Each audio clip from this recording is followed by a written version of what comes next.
चलिए अब दोबारा से रुख करेंगे बिलासपुर का, जहां बंसल न्यूज के खास कार्यक्रम का आयोजन हो रहा है। कि जनप्रतिनिधि होते क्या हैं? जनप्रतिनिधि जो होते हैं, जनप्रतिनिधि जब हम बनते हैं, जनता हमें चुनकर लाती है, जनता हमें चुनाव करती है कि किस तरीके से हम उनके कार्यों को कर सकेंगे, किस तरीके से हम उनकी जनता की समस्याओं का निराकरण कर सकेंगे। तो हमारा मुख्य उद्देश्य होता है कि जनता की समस्याओं का निराकरण हम कैसे करते हैं, कैसे हम जनता की आवाज़ को सरकार तक ले जाते हैं, कैसे हम जनता की आवाज़ को प्रशासनिक अधिकारियों तक ले जाते हैं, उनकी समस्याओं का हम निराकरण करते हैं। और आप जानते ही हैं कि पूरे छत्तीसगढ़ में सबसे बड़ा क्षेत्र होता है वनांचल का क्षेत्र, और हमारा जो लोरमी है, लोरमी विधानसभा में एक बहुत ही बड़ा वनांचल का क्षेत्र है। और वनांचल क्षेत्र में आप देखेंगे कि अक्सर जो हमारे लोग होते हैं, जो हमारी जनता होती है, ग्रामीण जनता, वो कहीं ना कहीं जो समाज की मुख्य धारा है उससे वंचित हो जाती है। जो हमारी जनता होती है वो समाज से जुड़ नहीं पाती है। तो मेरा सबसे पहला तो मुख्य प्रयास ये होता है कि किस तरीके से मैं वनांचल क्षेत्र के लोगों को जोड़ सकूं, किस तरीके से मैं वनांचल क्षेत्र के लोगों को समाज की मुख्य धारा से जोड़ने का प्रयास करूं। और इससे मैं जोड़ूंगी कैसे? तो इसके लिए हमारा मुख्य उद्देश्य होता है कि जो हमारी मूलभूत आवश्यकताएं होती है, जितने भी लोग हैं समाज में, हमारे गांव में, उनका प्रत्येक व्यक्ति का राशन कार्ड बना होना चाहिए, प्रत्येक व्यक्ति का पेंशन में नाम जोड़ना चाहिए। यदि किसी व्यक्ति का छूट गया है तो आयुष्मान कार्ड बनना चाहिए, मुख्यमंत्री सहायता योजना है वो उसका लाभ मिलना चाहिए। तो ऐसा शासन की हमारी जितनी भी योजनाएं हैं, आप जान ही रहे हैं कि हमारे माननीय मुख्यमंत्री भूपेश बघेल जी छत्तीसगढ़ शासन की नींव से जुड़े हुए हैं। छत्तीसगढ़ शासन की जो गांव हैं, गांवों के लिए वो विशेष कार्य कर रहे हैं।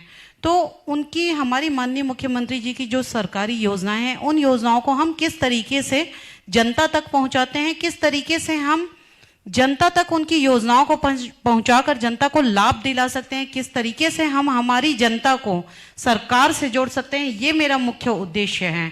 मुख्य उद्देश्य ये रहता है कि अगर आप देखेंगे तो कहीं ना कहीं कुछ समस्याएं हो जाती हैं, जनता के कार्य नहीं हो पाते हैं, तो वहाँ पर मैं ये प्रयास करती हूँ कि हमारी शासकीय योजनाओं को जनता तक पहुँचाने के लिए मैं सीधे, सबसे पहले तो मैं गांवों में जाती हूँ, लोगों से मिलती हूँ और लोगों से मिलकर उनकी समस्याओं को जानने का प्रयास करती हूँ कि किस तरीके से उनकी समस्याओं का निराकरण होगा। और जब भी मैं अधिकारियों के पास जाती हूँ, किसी भी अधिकारी कर्मचारी, चाहे जिला लेवल के पास जाऊँ, चाहे मैं जनपद में जाऊं, तो मुझे कभी, जितने भी सरकारी अधिकारी हैं उनसे मुझे प्रशासनिक सहयोग भरपूर मिलता है और मैं जनता की समस्याओं का बहुत ही अच्छे तरीके से निराकरण कर पाती हूं। उनके सामने में ऐसी कोई भी समस्याएं नहीं बचती है कि जिसके कारण जनता को ये लगे कि उनकी समस्याएं नहीं हो रही हैं, उनकी समस्याओं का समाधान नहीं हो रहा है। और हमारे माननीय मुख्यमंत्री भूपेश बघेल जी बहुत ही अच्छे तरीके से कार्य कर रहे हैं ग्रामीण अर्थव्यवस्था को सुधारने के लिए भी। ग्रामीण अर्थव्यवस्था क्या है हमारी? ग्रामीण अर्थव्यवस्था मुझे जो लगता है कि मुख्य रूप से 4 चीज़ों पर निर्भर करती है। पहला होता है पशुधन, दूसरा होता है फसल, तीसरा होता है स्वरोजगार, कुटीर उद्योग भी जिसे हम कहते हैं, और चौथा होता है जो हमारा होता है उसमें वनोपज। तो आप देखेंगे कि हमारे माननीय मुख्यमंत्री भूपेश बघेल जी कुटीर उद्योग के लिए भी बहुत अच्छा कार्य कर रहे हैं। पशुधन में आप देखेंगे कि जो पशु रोड में रहते थे, जो हमारी गौ माता है वो रास्ते में रहती थी, तो उन गौ माता के लिए प्रत्येक गांव में गौठान का निर्माण किया गया है। गौठानों में उनको संरक्षित रखने का प्रयास किया जा रहा है कि किस तरीके से हम गायों की सुरक्षा कर सकें, किस तरीके से हम, जब हमारे किसान भाई हैं तो वो खेत चले जाते हैं, लेकिन उस स्थिति में अगर आप देखेंगे कि किसानों को बहुत ही अधिक समस्याएं होती हैं, उन्हें चिंता लगी रहती है कि हमारी गौ माता सुरक्षित है या नहीं, तो उस स्थिति में वो गौठानों में छोड़ते हैं किसानों को और हमारे किसान भाई निश्चिंत होकर खेतों में भी कार्य कर सकते हैं। अगर आप देखेंगे कि गौ माता के लिए आज गोबर की खरीदी पूरे छत्तीसगढ़ में की जा रही है 2 रुपये प्रति किलो। तो गोबर की खरीदी जो की जा रही है, गोबर किसी ने सोचा भी नहीं था कि गोबर की खरीदी की जाएगी।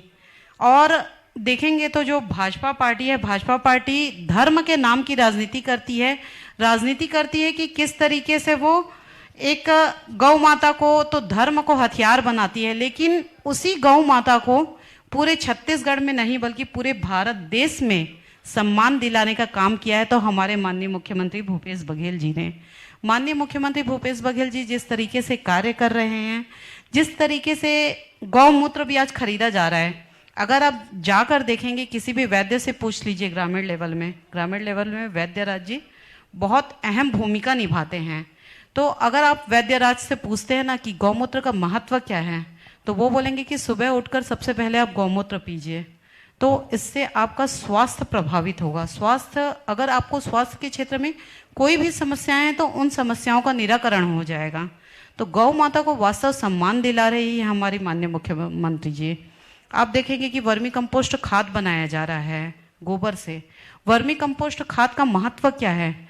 जैविक खाद जो एक समय में हमारे पूर्वज किया करते थे, हमारे पूर्वज जो जैविक खाद बनाते थे, जैविक खाद का उपयोग करते थे कि उसी से बने हुए, उसी से उगे हुए अनाज को हम लोग खाया करते थे, उसी से उगे हुए हमारे फल फूल को हम लोग खाया करते थे। और आप देखेंगे कि पहले के समय में स्वास्थ्य से संबंधित जो समस्याएं हैं वो समस्याएं कभी नहीं होती थी। लेकिन आज के समय में आप देखेंगे कि रासायनिक खाद का अधिक से अधिक उपयोग होता है और रासायनिक खाद के कारण कहीं ना कहीं हाइब्रिड फसल जिसे हम बढ़ावा दे रहे हैं और उसके कारण प्रत्येक व्यक्ति के स्वास्थ्य की हानि हो रही है। तो आप देखेंगे कि हमारे माननीय मुख्यमंत्री जी बहुत ही अच्छे तरीके से स्वास्थ्य के लिए भी ध्यान दे रहे हैं, गौठानों के लिए ध्यान दे रहे हैं, पशुधन के साथ साथ पशुओं के साथ साथ जितनी भी मानव समाज है, मानव जाति है, सभी के हेल्थ के लिए भी बहुत ही ज़्यादा वो जागरूक है और किस तरीके से वो कार्य कर रहे हैं ये चीज़ आप सभी को दिख रही है। दूसरा जो मैं बोली कि फसल के लिए जैसे ही हमारे माननीय मुख्यमंत्री जी 17 दिसंबर को 2018 को उन्होंने जैसे ही पदभार ग्रहण किया, सबसे पहले उन्होंने अपने जो मैनिफेस्टो में जो उन्होंने वादा किया था कि बिजली हाफ कर्जा माफ, तो इस चीज़ को उन्होंने तत्काल लागू किया। जितने भी हमारे किसान भाई हैं कहीं ना कहीं कर्ज के कारण आप देखे होंगे कि भाजपा के समय में जब भाजपा की सरकार थी तो कर्ज के कारण बहुत सारे किसान भाई आत्महत्या कर लेते थे। लेकिन आज के समय में अगर आप देखेंगे ना तो कहीं भी आपको ये न्यूज़ सुनने को नहीं मिलेगी कि हमारे किसी किसान भाई ने कर्ज के कारण, बैंकों से लोन के कारण अपनी आत्महत्या की है। आप देखेंगे कि पहले के समय में जो किसान भाई लोग रहते थे वो आलू को, टमाटर को सड़कों पे, रायपुर का भी आपको कांड याद होगा कि वो किस तरीके से टमाटर को सड़कों पे बिछा दिए थे, उन्हें लागत राशि तक वसूल नहीं हो पा रही थी। लेकिन आज के समय में आप देखेंगे तो ऐसा आपको एक भी किसान देखने को नहीं मिलेगा कि वो अपनी फसलों का नुकसान करे, बल्कि फसलों का हमारे किसान भाई बहुत ही अच्छे तरीके से ध्यान रख रहे हैं। और जिस तरीके से तत्काल उन्होंने 2500 रुपये धान का समर्थन मूल्य निर्धारित किया, तो धान का समर्थन मूल्य 2500 रुपये जो निर्धारित किया, इस लाभ को ऐसा कोई वर्ग, ऐसा कोई पार्टी का लोग या ऐसा कोई भी जनता की ऐसी एक भी व्यक्ति नहीं होंगे जो इस लाभ को नहीं ले रहे होंगे। इसमें किसी पार्टी के लिए नहीं, उन्होंने जनता के लिए कार्य किया। ऐसा नहीं किया कि इस पार्टी के लोगों को ये लाभ मिलेगा, उन्होंने पूरी जनता के लिए ये लाभ दिया। तो छत्तीसगढ़ की जनता को जो लाभ हमारे माननीय मुख्यमंत्री भूपेश बघेल जी दे रहे हैं, ये लाभ एक अकल्पनीय है। कोई भी शासन, कोई भी सरकार इस चीज को नहीं सोचती जो लाभ जनता को दिलाने के लिए हमारे माननीय मुख्यमंत्री जी सोच रहे हैं। तीसरा मैंने कहा कुटीर उद्योग, लघु उद्योग। गौठानों में अगर आज आप जाकर देखें तो प्रत्येक गौठानों में कुटीर उद्योग का स्थापना किया गया है। प्रत्येक गौठानों में आप जाकर देखें तो महिला समूह, महिलाओं को भी उन्होंने विशेष महत्व दिया है। आप देखेंगे कि महिलाएं कहीं ना कहीं रुक जाती हैं, घरों में बंध जाती हैं। तो महिलाओं को किस तरीके से हम समाज में आगे बढ़ा सकते हैं, किस तरीके से हम महिलाओं को गौठानों में लाए हैं। गौठानों में जितने भी समूह बने हुए हैं, गौठानों में महिला समूहों को विशेष महत्व दिया गया है। महिला समूह आज के समय में वर्मी कंपोस्ट खाद को बना रही है। महिला समूह आज के समय में गौठानों में बहुत सारे कृषि कार्यों को कर रही है। जिन गौठानों में बाड़ी है उन गौठानों में महिला समूह सब साग भाजी का भी उत्पादन कर रही है। उन गौठानों में महिला समूहों के द्वारा पूरे गौठान को संचालित किया जा रहा है। कई जगह बकरी का पालन किया जा रहा है, कहीं मुर्गी का पालन किया जा रहा है। इस तरीके से बहुत सारे गौठानों का भी पालन किया जा रहा है और बहुत सारे गौठानों को महिला समूह ही संचालित कर रही हैं। तो इस तरह, और आप देखेंगे कि बहुत सारे आज खुड़िया के क्षेत्र में भी आप जाकर देखिए तो वहाँ पे महिला समूहों को प्रशिक्षण देने का कार्य किया जा रहा है। महिला समूहों को रोजगार से जोड़ने का प्रयास किया जा रहा है कि किस तरीके से जो महिलाएं होती हैं वो आत्मनिर्भर कैसे बनेंगी। तो महिलाओं को रोजगार के माध्यम से आत्मनिर्भर बनाया जा रहा है, महिलाओं को दिया जा रहा है, उन्हें अगरबत्ती बनाने की ट्रेनिंग दी जा रही है, पापड़ बनाने की ट्रेनिंग दी जा रही है, निरमा बनाई जा रही है हमारे महिलाओं के द्वारा, महिला समूहों के द्वारा, फिनाइल बनाया जा रहा है, साबुन बनाया जा रहा है। ऐसा कोई चीज़ नहीं बच रहा है कि जिन चीज़ों का निर्माण, जिन दैनिक उपयोग की वस्तुओं का निर्माण हमारी महिला समूह न कर रही हों। तो महिलाओं को एक स्वरोजगार भी बहुत अच्छे तरीके से दिया जा रहा है। और अगर आप देखेंगे वनोपज, जो मैंने चौथा पॉइंट कहा, ग्रामीण अर्थव्यवस्था के लिए वनोपज, तो वनोपज को हमारे माननीय मुख्यमंत्री भूपेश बघेल जी जो स्थान दिए, मुझे नहीं लगता कि छत्तीसगढ़ में क्या पूरे भारत देश में किसी भी राजनीतिक पार्टी ने वो महत्व दिया है। आप देखेंगे कोदो कुटकी को केवल हमारे वनांचल क्षेत्र से जो लोग यहाँ हैं वही लोग जानते थे, लेकिन आज के समय में कोदो कुटकी को केवल भारत ही नहीं बल्कि पूरे विश्व में जाना जा रहा है। कोदो कुटकी का समर्थन मूल्य आज के समय में 3,000 रुपये निर्धारित किया गया है। रागी का समर्थन मूल्य 3,377 रुपये निर्धारित किया गया। 4,000 रुपये समर्थन मूल्य निर्धारित किया गया तेंदुपत्ता का। इसी तरीके से 52 प्रकार के वनोपज को खरीदा जा रहा है, उनकी बिक्री की जा रही है और 52 वनोपज का समर्थन मूल्य निर्धारित किया गया है। तो वनोपज को जो विशेष महत्व हमारे माननीय मुख्यमंत्री जी दे रहे हैं, वो भी एक अलग ही कार्य है, अलग ही एक महत्व है कि किस तरीके से हमारे माननीय मुख्यमंत्री भूपेश बघेल जी ग्रामीण अर्थव्यवस्था को सुधारने के लिए प्रयास करें, ग्रामीण जनता की स्थिति को, ग्रामीण जनता के लोगों को और ग्रामीण जनता को किस तरीके से हम आत्मनिर्भर बना सकते हैं, किस तरीके से हम जनता को एक विश्वास दिला सकते हैं कि आप स्वयं ही सरकार हैं। ये कार्य हमारे माननीय मुख्यमंत्री भूपेश बघेल जी कर रहे हैं और मुझे बहुत ही खुशी है कि मैं जनपद के उपाध्यक्ष हूं और मैं उस सरकार का, उस शासन का एक छोटा सा हिस्सा हूं कि मैं जनपद के उपाध्यक्ष के रूप में हमारे जितने भी सरकारी योजनाएं हैं, इन सरकारी योजनाओं को जनता तक पहुंचाने का कार्य कर पा रही हूं, जनता के बीच ले जाने का कार्य कर पा रही हूं और किस तरीके से मैं जनता से जुड़कर हमारे माननीय मुख्यमंत्री भूपेश बघेल जी की योजनाओं को संचालित करके लोगों को आत्मनिर्भर बना पा रही हूं, उनको विश्वास दिला पा रही हूं कि वो लोग स्वयं ही सरकार हैं और स्वयं ही बहुत ही अच्छे तरीके से अपनी योजनाओं को, शासन की योजनाओं का लाभ ले सकते हैं और बहुत ही अच्छे तरीके से वो किस तरीके से आगे बढ़ सकते हैं। भले ही आप हिस्से बहुत छोटे हैं, जैसे आपने जिक्र किया सरकार के मैं हिस्से बहुत छोटे हूं, लेकिन जिम्मेदारी बहुत बड़ी है क्योंकि सरकार का फोकस भी ग्रामीण अर्थव्यवस्था को मजबूत करने में लगा है और आप महिला भी हैं, कई पदों में है, यूथ कांग्रेस के भी महासचिव आप बने हैं, महिला कांग्रेस के भी है। ऐसे में ज्यादा से ज्यादा रोजगार, क्योंकि रोजगार की समस्या तो है छत्तीसगढ़ ही नहीं अन्य राज्यों में भी है, तो ज्यादा से ज्यादा महिलाओं को, जो यूथ है जो गांव की, क्योंकि गांव में हुनर बहुत ज्यादा रहता है लेकिन वो सामने नहीं आ पाता है, तो उसके लिए आपका क्या प्रयास रहेगा कि ज्यादा से ज्यादा गांव से लोग निकल के शहर में आकर रोजगार को उनको अवसर मिले, बेहतर काम कर पाए?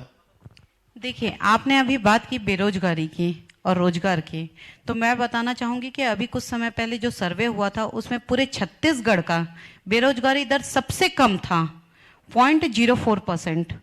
तो सबसे पहली बात तो ये बात ही प्रूफ करती है कि हमारे माननीय मुख्यमंत्री भूपेश बघेल जी की जो योजनाएं थी वो कितनी सक्सेसफुल है, किस तरीके से युवाओं को रोजगार मिल रहा है। दूसरा, आप बोले कि आप महिला हैं, बहुत सारे पदों में हैं, तो इस चीज़ के लिए मैं बताना चाहूँगी कि मैं नारी हूँ, मैं महिला हूँ और मैं महिला होने के साथ साथ माँ भी हूँ, पत्नी भी हूँ, मेरा भी मायका है, मेरा भी ससुराल है, मेरी भी पारिवारिक जिम्मेदारियां हैं और इन पारिवारिक जिम्मेदारियों को मैं बखूबी निभाती भी हूं और इसके साथ साथ मैं कुछ समय निकालती हूं लोगों के लिए, कुछ समय निकालती हूं आम जनमानस के लिए और जनता के बीच में जाती हूं, उनकी समस्याओं को सुनती हूं, उनकी समस्याओं का समाधान करने का प्रयास करती हूं और मैं जनपद उपाध्यक्ष के रूप में केवल एक आपसी समन्वय बनाने का प्रयास करती हूं। समन्वय बनाने का मैं प्रयास करती हूं जनता का और शासन के बीच, जनता का और प्रशासनिक अधिकारियों के बीच। जनता जब भी कोई आम समस्याओं को लेकर जाती है, अपनी समस्याओं को लेकर जाती है किसी भी सरकारी अधिकारी कर्मचारी के पास, तो उनकी समस्याओं का समाधान हो जाता है तो बहुत अच्छी बात है, अगर नहीं होता है तो उस समय में मैं तत्काल अधिकारियों से बात करती हूँ। अगर कहीं ऐसी स्थिति आती है कि वो अधिकारी उन समस्याओं का निराकरण नहीं कर पाते हैं, तो मैं तत्काल जिला स्तर के जो अधिकारी होते हैं उन अधिकारियों से समस्या के बारे में बात करती हूँ और हमारी जनता की समस्याओं का जल्द से जल्द निपटारा करने का प्रयास करती हूँ। आप देखेंगे कि हर समस्याओं के लिए, हर योजनाओं के लिए कुछ समय निर्धारित होता है कि इतने समय के अंतर्गत इन समस्याओं का निराकरण होना चाहिए, इतने समय के अंतर्गत राशन कार्ड बनना चाहिए, तो पेंशन के कार्ड बनना चाहिए। तो जितनी भी जो भी योजनाएं आती हैं हमारे शासन की, जैसे अभी महतारी जतन योजना चल रही है, तो उन योजनाओं को अभी हम किस तरीके से जनता को बता सकते हैं। महतारी जतन योजना, लोग योजनाओं को जानते हैं, लोग जानते हैं कि किस तरीके से कार्ड बनाया जाता है, लेकिन बहुत सारी स्थितियां ऐसी आती हैं कि जनता ये नहीं जान पाती कि हम उस योजनाओं का लाभ कैसे उठाएं। तो मैं जनता के बीच जाकर प्रयास ये करती हूँ कि किस तरीके से मैं शासन की योजनाओं का लाभ उन्हें दे सकूं, ये कार्य मैं करती हूँ। और मुझे नहीं लगता कि कोई भी महिला कम होती है। महिला अगर जननी है तो महिला निश्चित ही रूप से बहुत अच्छे तरीके से, अगर वो एक नया जीवन दे सकती है, नया जीवन जन सकती है, तो जो यहाँ जीवित जनता है उन जनता की समस्याओं को भी बखूबी जान सकती है, बखूबी पहचान सकती है। और मुझे लगता है कि महिला से बेहतर कोई मैनेजमेंट नहीं कर सकता है। महिला जो है वो घर की गृहस्थी संभालना ना बहुत कठिन प्रक्रिया है।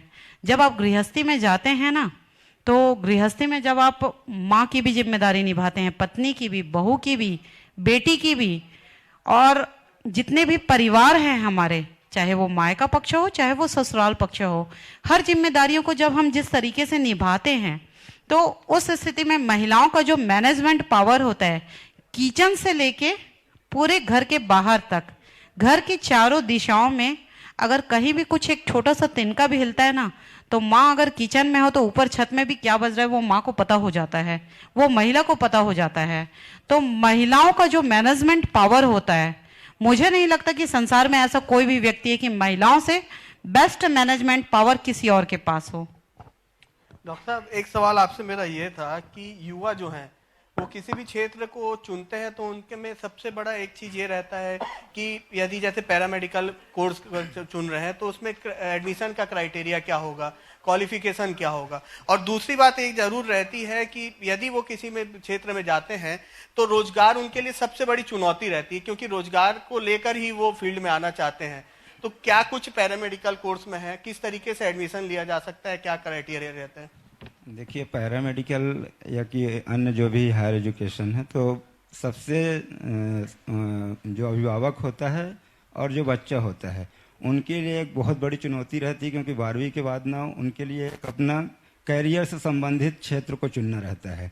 तो उस समय चाहे वो पैरामेडिकल में जाए या कि आपका इंजीनियरिंग है, नर्सिंग और मेडिकल जितने भी कोर्स हैं, या नॉर्मल एजुकेशन में जाए, तो उस समय अभिभावक को जानकारी लेना और छात्र को जानकारी लेना काउंसलर से, या कि बहुत से आजकल तो यूट्यूब वगैरह में है, गूगल वगैरह में है, तो लोगों को जागरूकता हो गई है और काउंसलिंग भी बहुत से लोग करते हैं।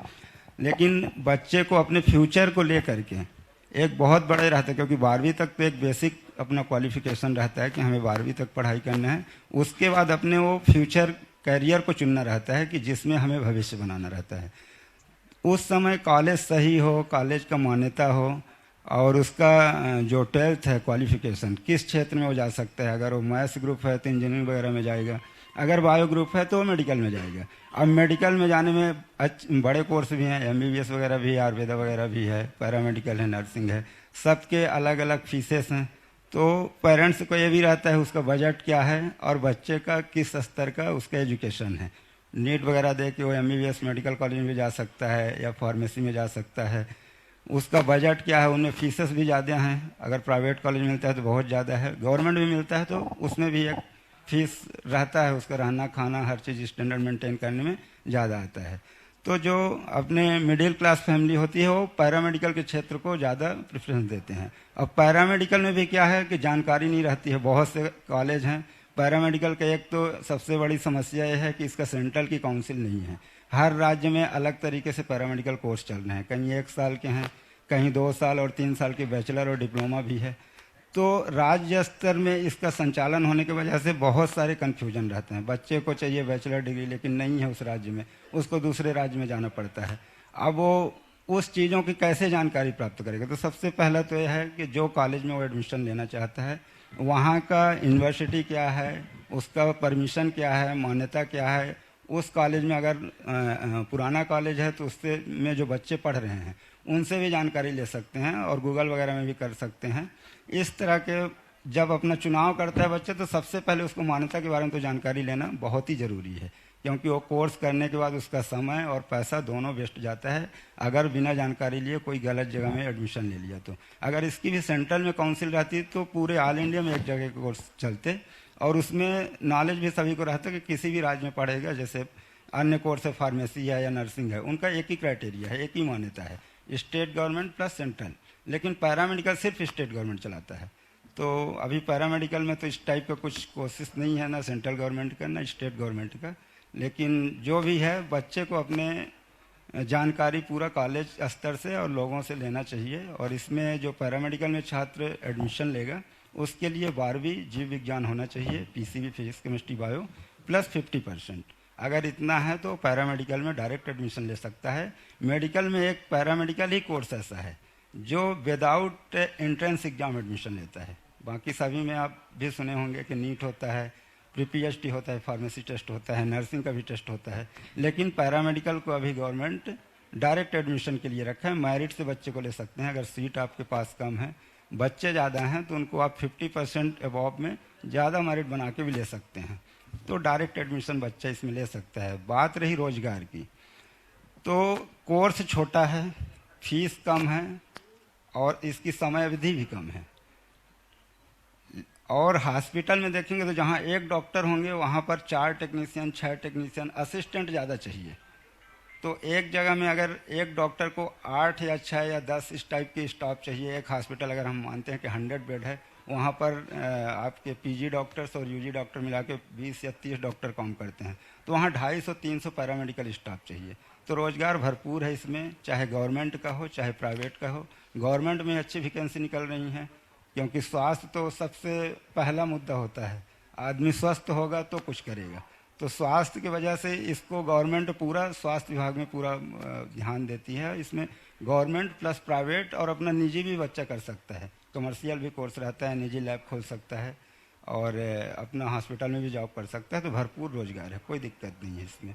खुशबू जी, हमने देखा है कि क्षेत्र में बहुत बेहतर ढंग से आप अपने काम करते हैं। लोरमी अगर क्षेत्र की हम बात करें तो काफ़ी चुनौती भी रहा होगा आपके लिए जो काम किए, और क्योंकि लोगों की उम्मीद काफ़ी बढ़ जाती है। जब एक जनप्रतिनिधि जीत कर आता है तो लोगों की उम्मीद काफ़ी बढ़ जाती है। वो चाहते हैं कि नहीं, हमारे लिए अच्छा से अच्छा हो, और कभी कभार ऐसा समय आता है कि उनके अनुरूप काम नहीं हो पाता है।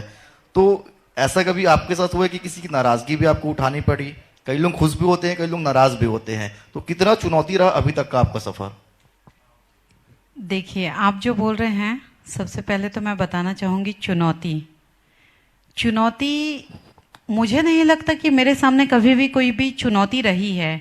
मेरे सामने लोग समस्याओं को लेकर आते हैं और मैं उन समस्याओं को प्रशासनिक अधिकारियों तक ले जाती हूँ, कर्मचारियों तक ले जाती हूँ। सबसे पहले मैं जनपद में ले जाती हूँ, जनपद से उन समस्याओं का निराकरण करने का प्रयास करती हूँ।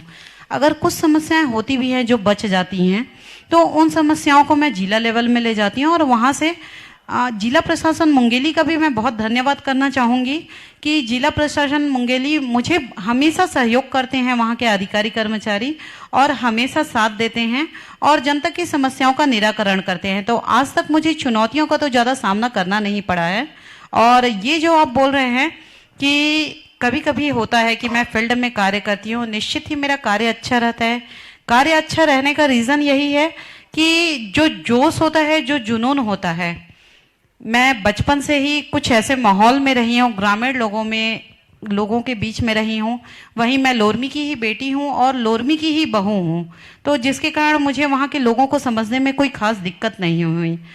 उसी माहौल में मैं पली बढ़ी हूँ और आप भी जानते हैं और सभी लोग इस बात को एग्री करेंगे कि हम जिस माहौल में पैदा होते हैं, जिस माहौल में बड़े होते हैं, तो वहाँ के माहौल को समझना, वहाँ के लोगों को समझना नेचुरली हमारे लिए वो बहुत ही आसान हो जाता है।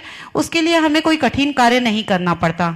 तो लोगों से तो मैं वैसे ही जुड़ी हुई हूँ और लोगों के बीच में जब जाती हूँ तो ग्रामीण स्तर पे कार्य करने का बहुत अच्छा कारण भी ये है कि मैं बचपन से जिस माहौल में रही हूँ, मेरे माता पिता हैं वो भी शुरू से ही ग्रामीण लोगों से जुड़े हुए हैं, जनता से जुड़े हुए हैं। मेरे पिताजी के एक बहुत अच्छे दोस्त थे, तो वो भी जंगल के थे, वनांचल क्षेत्र के। तो उस कारण से मुझे बचपन से भी वनांचल क्षेत्र में जाने को भी मिला है, वनांचल क्षेत्र से भी मैं परिचित रही हूँ। उसके बाद फिर जैसे ही मैं ससुराल आई, तो ससुराल में मेरे ससुर जी, मेरे पतिदेव और मेरे जेठ जी, ये लोग भी हमेशा से राजनीति से जुड़े हुए हैं।